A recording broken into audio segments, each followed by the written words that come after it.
Assalamualaikum warahmatullahi wabarakatuh. Ini satu kisah yang terekam dalam Al-Quran tentang salah seorang yang hidup di zaman Nabi Musa bernama Bal'am bin Baura yang doanya mustajab. Bal'am bin Baura adalah lelaki Bani Israel yang diberikan keistimewaan oleh Allah Subhanahu wa Ta'ala berupa doa-doanya dapat terkabul. Ia hidup pada masa Nabi Musa dan merupakan di antara orang yang paling dekat dengan Nabi Musa. Karena kedekatannya dengan Nabi Musa, maka Bal'am bin Baura dipercaya oleh Nabi Musa untuk mengemban sebuah misi penting, yaitu diperintahkan pergi ke kota Madian. Kota Madian saat itu sedang berada dalam kemaksiatan dan kedurhakaan kepada Allah Subhanahu wa Ta'ala dengan menyembah patung berhala dan ritual-ritual serta kebiasaan-kebiasaan menyimpang lainnya.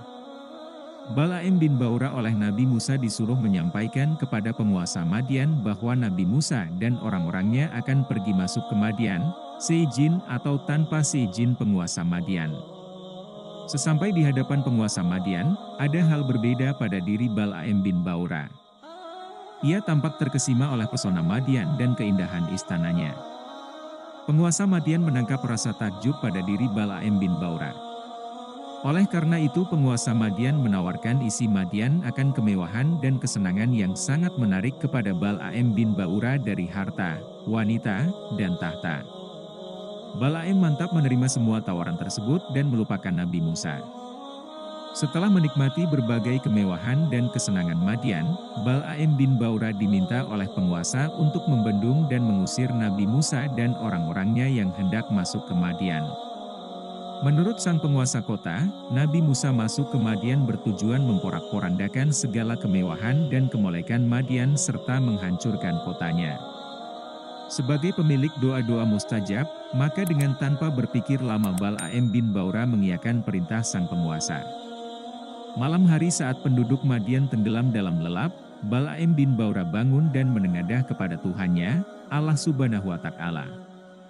Malam itu ia berdoa serta memohon kepada Allah Subhanahu wa Ta'ala supaya Nabi Musa dan orang-orangnya mengurungkan keinginannya pergi dan masuk ke kota Madian. Bal'am bin Baura sangat yakin akan terkabulnya permintaannya kali ini. Sesaat setelah ia kembali dalam tidurnya, Allah Subhanahu wa Ta'ala mewahyukan kepadanya bahwa doa-doa yang keluar darinya semenjak ia menerima tawaran penguasa Madian sudah tidak lagi mustajab. Namun sebaliknya, jika ia tidak segera bertaubat dan kembali ke barisan Nabi Musa, maka ia akan menjadi manusia terlaknat. Pagi hari setelah menyadari kini dirinya sudah tidak lagi laku di hadapan Allah Subhanahu wa Ta'ala, bukan malah insaf, namun Bal'am bin Baura semakin bertingkah. Ia kumpulkan penduduk Madian dan berkhotbah, "Wahai penduduk Madian, sesungguhnya kedatangan Nabi Musa tidak dapat dibendung. Tetapi jangan khawatir, biarkan saja mereka menuju ke kota ini dan kita akan menyambut mereka dengan kemewahan dan kenikmatan-kenikmatan kota ini." Pernyataan Bal'am bin Baura tersebut bukan tanpa pertimbangan. Sebagai mantan dan orang dekat Nabi Musa, ia sangat paham perilaku dan karakter orang-orang Nabi Musa. Menurutnya, orang-orang Nabi Musa adalah kaum yang loba dan rakus dan gemar berfoya-foya dan juga pemuja kesenangan dan kenikmatan. Mengikuti arahan Bal'am bin Baura, penduduk Madian memoles kota mereka sedemikian rupawan. Harta dan perhiasan mereka ditata seapik dan menakjubkan. Wanita-wanita renung, seksi dan cantik jelita disiapkan menyambut rombongan Nabi Musa di pintu gerbang kota. Karuan saja, sesampainya Nabi Musa dan orang-orangnya di Madian, mereka terkesima dan benar-benar kagum akan keindahan dan keberlimpahan Madian. Mereka terlena dengan desir nan lembut suara-suara wanita yang memanggil dan merayu. Pengikut Nabi Musa bergelimpangan jatuh dalam pelukan wanita-wanita cantik dan kenikmatan Madian. Banyak orang-orang Nabi Musa yang menjauh dan meninggalkan Nabi Musa dan hanya sedikit saja yang tersisa dari pengikutnya. Kota Madian semakin liar dan sangat bebas. Manusia semakin lalai akan Tuhannya.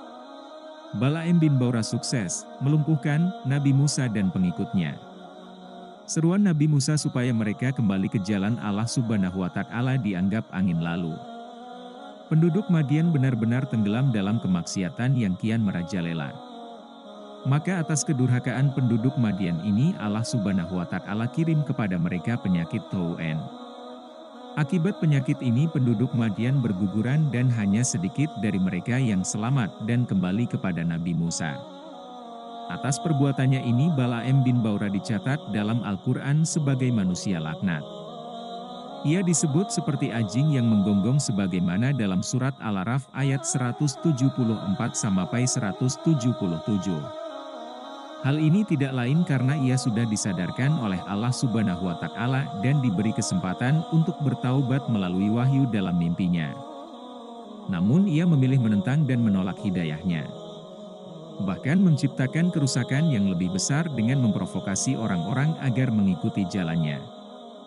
Balaam bin Baura akhirnya mati bersama penyakit Taun yang melanda kota Madian. Wallahu alam.